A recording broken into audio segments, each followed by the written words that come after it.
quais suplementos podem ser úteis no processo de emagrecimento.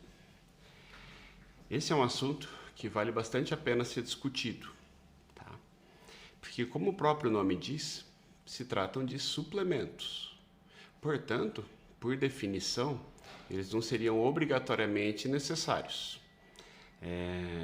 Então, dentre os suplementos que nós vamos comentar aquele que a gente ouve bastante entre os fitoterápicos, entre os termogênicos, aqueles utilizados para quem está treinando um pouco mais forte, até outros benefícios que cada um dos suplementos pode nos fornecer. Então, como é que funcionaria isso? O suplemento em si, ele pode ser usado com certas restrições, sim, mas geralmente eles são seguros, excetuando os termogênicos, como aqueles que contêm cafeína, que contêm mahuang, que são algumas das substâncias que têm efedrina também, que tem um componente termogênico, como nós vimos no nosso episódio número 2. Eles aceleram o metabolismo, sim, aceleram um pouco, mas aceleram. Mas eles aceleram também o coração, o que aumenta a mortalidade cardiovascular. Então, se formos começar pelos termogênicos, nós vamos encontrar vários dos suplementos que nós vemos à venda, como o famoso Red Burner, tá? E vários outros, cada um com um nome mais criativo que o outro. Mas todos eles reúnem vários outros termogênicos, tá? E assim, não se descobriu ainda como fazer uma termogênese segura por meio de suplementos. E mesmo a cafeína, que seria talvez o mais seguro dos termogênicos, ele promove um aumento de metabolismo muito pequeno.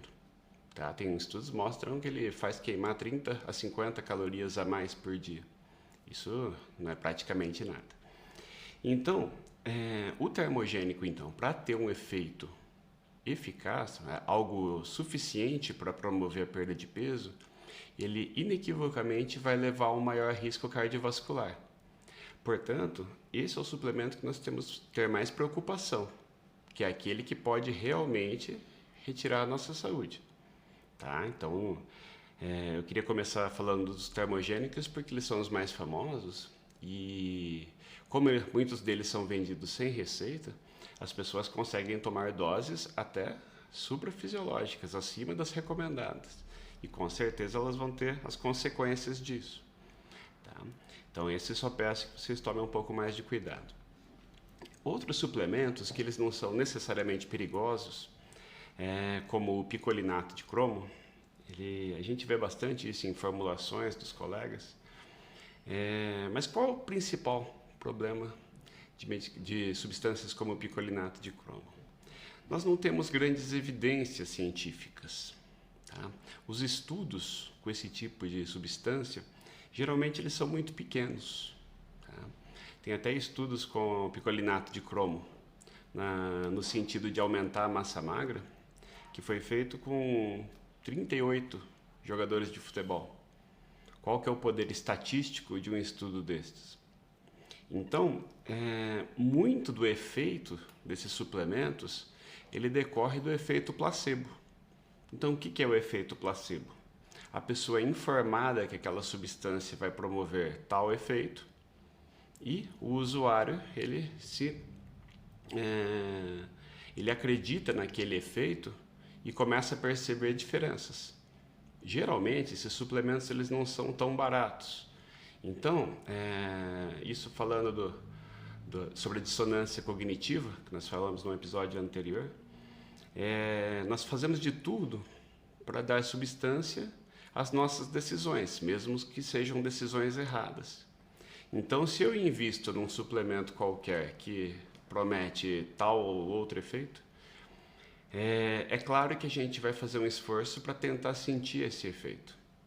Então, o efeito placebo ele é extremamente importante e é por isso até que não se devem fazer tantos estudos com poder estatístico, até para não desmascarar a substância ou porque no fundo a indústria sabe que não tem grande valor. Tá? Então, o que o picolinato de cromo promete? Ele promete aumento de massa magra, ele melhora a sensibilidade à insulina, diminuiria a vontade de comer doces. Tá? Só que, por outro lado, o cromo ele é encontrado em vários alimentos. Ele é extremamente abundante. Então, será que não seria a formulação química do picolinato que tivesse algum efeito? Não temos como saber, o estudo é muito pequeno. Então, a gente, infelizmente, fica na dependência de uma evidência científica mais robusta. Nós não podemos prescrever uma substância para um paciente sem ter certeza que aquilo foi testado e comprovado. Tá? Então, já foram feitos vários estudos, como eu disse, mas todos eles sem poder estatístico nenhum. Outra substância que eu vejo bastante ser propagada como auxiliar no emagrecimento seria a maca peruana. Maca peruana é uma raiz que só é produzida no Peru e que eu vejo nessas formulações, mas nós sabemos que a principal ação dela é em libido. Seria como se fosse um afrodisíaco. Tá? Não entrando nessa área, é lógico que substâncias que façam melhorar o nosso bem-estar são bem-vindas. Mas isso incorre em aumento de preço. Entendeu? Então, pode até ser que haja algum benefício realmente, senão até a substância não ficaria famosa. Mais uma vez, não há estudos suficientes. Inclusive, tem uma particularidade, o Peru não deixa a maca peruana ser produzida em outros países. Então, ninguém consegue estudar a raiz em si, apenas o pó, que é importado de lá. Então, fica aquela coisa, ela promove determinado efeito, muitas pessoas acreditam e ficam por isso mesmo, muitas vezes só pelo efeito placebo. E mais uma substância que merece um comentário seria o L-triptofano, que ele é um aminoácido que também está presente numa série de alimentos. Tá? O L-triptofano ele tem um efeito mais mental, ele reduziria a ansiedade, diminuiria a depressão, mas a principal ação dele seria na melhora do padrão de sono. Então, nós sabemos que o que mais melhora o padrão de sono é a atividade física regular. Mas, a suplementação desse aminoácido poderia ser útil nesse sentido, ao indiretamente reduzir o apetite, uma vez que um melhor sono leva a um menor apetite. Então, pode até ser que seja útil, tá? Mas, novamente, muitos alimentos têm L-triptofano. Tá? Como nós falamos sobre os aminoácidos no último episódio. Então, o L-triptofano ele pode ser suplementado? Pode, mas mais uma vez não temos grandes evidências com ele. Então é muito difícil nós trabalharmos com substâncias que talvez funcionem e que promovem efeitos que muitas vezes servem apenas para vender o produto. Tá? Então eu queria só enfatizar esses principais suplementos que não têm evidência. Mas agora eu gostaria de falar também daqueles que realmente têm evidência, tá? Que são quais? Nós vamos falar da proteína do soro do leite, o famoso whey protein. Vamos falar de caseína, albumina, proteína de soja, creatina e o hidroximetilbutirato. Tá? Então vamos lá. O que é a proteína do soro do leite? Na verdade, num litro de leite, a gente teria cerca de 20% de whey protein e 80% de caseína. Qual que é o grande benefício desse produto? Ele tem alto valor biológico, então ele é digerido muito rapidamente, tá? Ele é muito aproveitado e ele é rico em aminoácidos essenciais, aqueles que o nosso corpo não produz. Tá? Então ele seria muito útil naquele paciente que está treinando como um pré-treino, pela sua absorção rápida e pelo aporte de proteínas para síntese proteica muscular. Tá? Então, o whey protein, hoje, ele é muito bem-vindo numa suplementação diária. Por quê? Porque ele aumenta bastante a quantidade de proteína ingerida de forma simples. Tá? Você pode bater ele em liquidificador com muita facilidade. A gente tem também vários outros produtos que colocam em seu nome whey protein. Existem até pães que falam que tem whey protein em sua composição. Mas o que nós sabemos é que aqueles potes que nós vemos bem grandes, eles têm um grande problema. Eles são caros. Tá? realmente caros. Então, são uma suplementação proteica bem-vinda, são muito estudados, tá? Tem benefícios até em pacientes diabéticos. Então, devem ser usados? Eu acho, mas ninguém pode esquecer que o preço deles é impeditivo. Quais são os whey proteins que a gente tem? Nós temos o concentrado, aquele que é chamado de hipercalórico, com alto teor de carboidratos. O isolado, que daí já tem um menor teor de carboidratos, 90% de proteínas. E o hidrolisado, que ele tem uma melhor absorção. Tá? Eles funcionam para aquele paciente que tem alguma intolerância à lactose. Claro, esses mais específicos são também um pouco mais caros. Tá? Então, num processo de emagrecimento, talvez o isolado seja mais interessante, porque ele vai ter menos calorias, vai ter menos carboidratos e vai fornecer a proteína que a gente precisa. Tá? Já a caseína, que seria os outros 80% do litro de leite, a diferença dela é que, apesar de também cara, ela tem uma absorção mais lenta. Então, o uso dela ao longo da madrugada seria um fornecimento, um aporte contínuo de proteínas ao longo da noite, diferente do whey, que é absorvido muito rapidamente. Tá?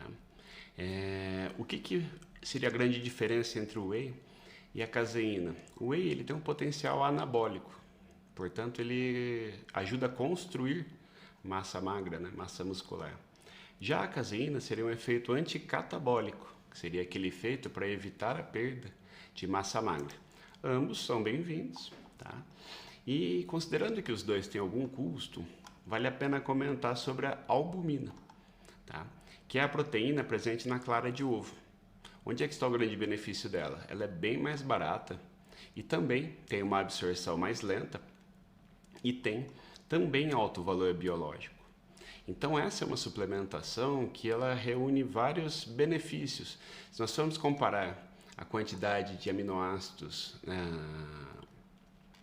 do whey com a albumina, dá uma diferença muito pequena, dá cerca de 10% a menos de aminoácidos na albumina. Então, considerando o custo e a absorção mais lenta, não é tanto quanto a caseína, mas é uma absorção mais lenta, ela seria a melhor das opções nesse sentido, considerando o custo também. Tá? Então, vamos lá. Eu queria falar também da proteína de soja. A proteína de soja ela não é muito bem vista, até pelos fisiculturistas, porque existe uma teoria de que eles teriam potencial estrogênico. Tá? Isso não se confirmou em estudos também. Tem vários estudiosos dessa área que refutam a ideia que a proteína de soja teria um efeito significativo em termos de estrogênio. Tá? Até porque os receptores não seriam semelhantes, algo nesse sentido. Então, há estudos mostrando que não há redução de testosterona com o uso, mas a melhor opção da proteína de soja é para o vegetariano, aquela pessoa que faz restrição de ovos, de carnes, e que elas têm um aporte proteico ainda menor. Então, aquela pessoa que tem essa restrição, a proteína de soja, ela também tem alto valor biológico, eu acho ela muito bem-vinda, tá? Eu, inclusive, uso, ela é crocante, até saborosa. Então, ela é bem interessante para fazer ensalada de fruta, ou misturada com iogurte, tá? Ou mesmo batida em liquidificador, é uma ótima opção. Tá? Falando também do hidroximetilbutirato. Essa é uma substância que ela tem sido falada mais recentemente porque ela ganhou uma formulação. Tá? Então, essa formulação ela é facilmente encontrada.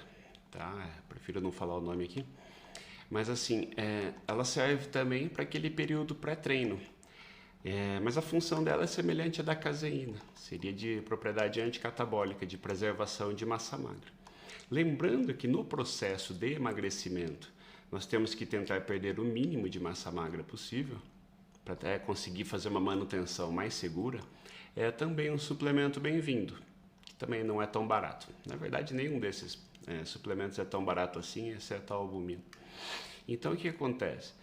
O bom do hidroximetilbutirato é que, diferente daquela pessoa que já está em algum treino, ele tem mais benefício em quem não treina. Tá? E naqueles atletas que estejam em fase que eles chamam de pré-contest, que seria aquele período onde eles estão fazendo uma restrição calórica acentuada, tá? Ou o nome cutting.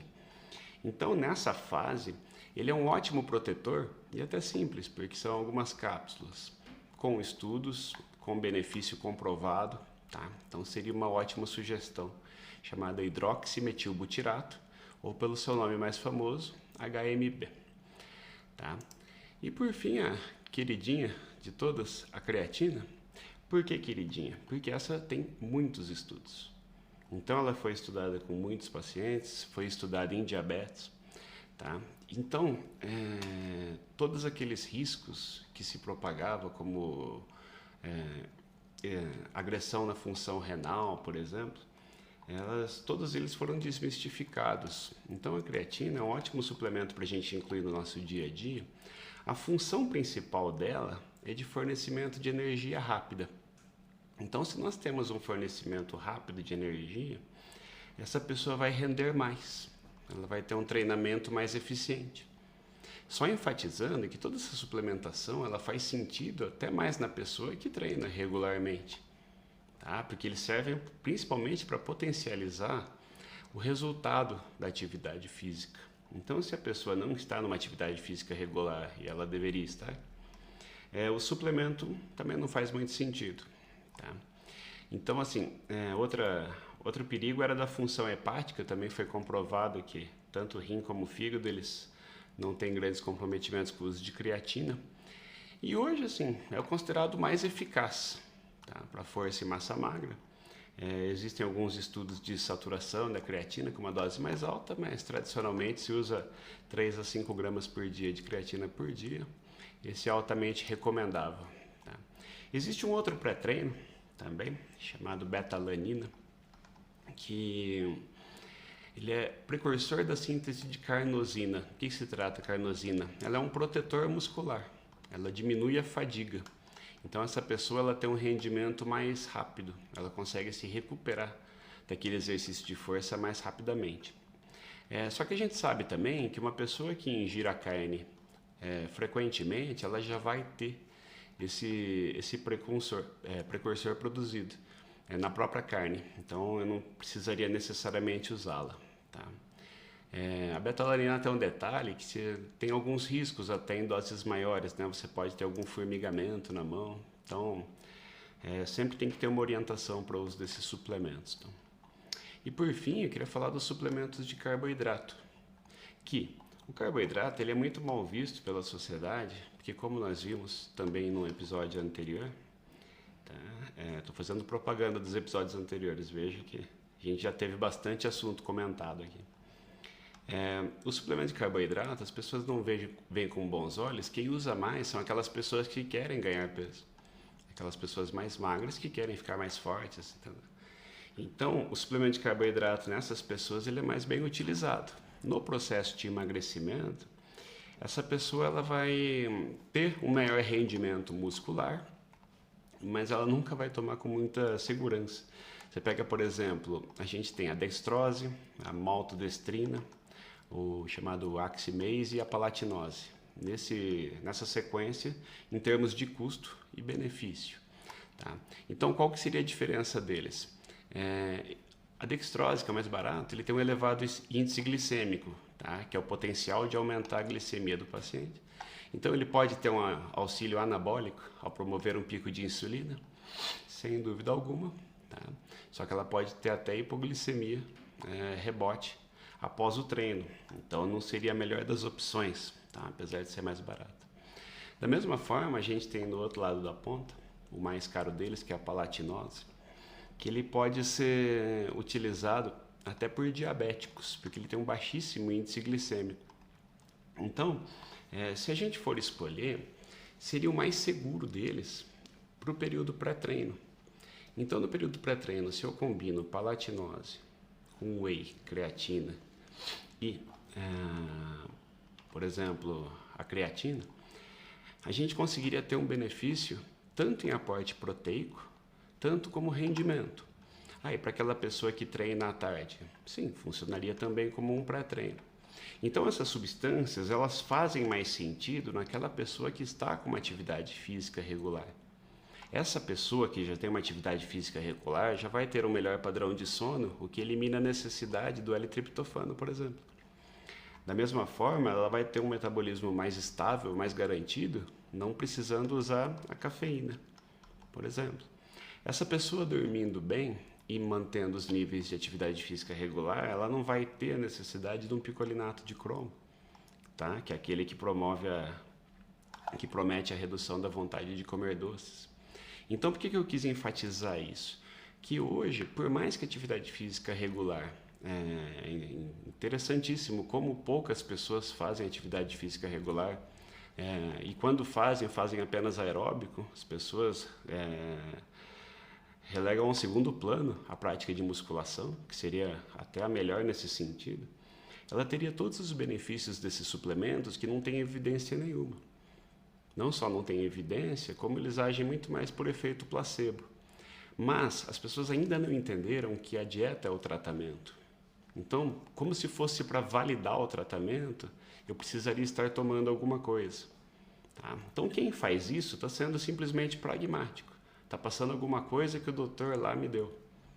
Então, não dá para a gente ser honesto com o paciente, porque a gente está encarecendo o tratamento dele. Tá? Se for para ele acreditar nisso, de certa forma, você está enganando ele. Então, eu não concordo muito com isso. Eu acho que assim, o mais importante é realmente que a gente se organize para ter uma atividade física regular, onde a gente vai ter vários benefícios.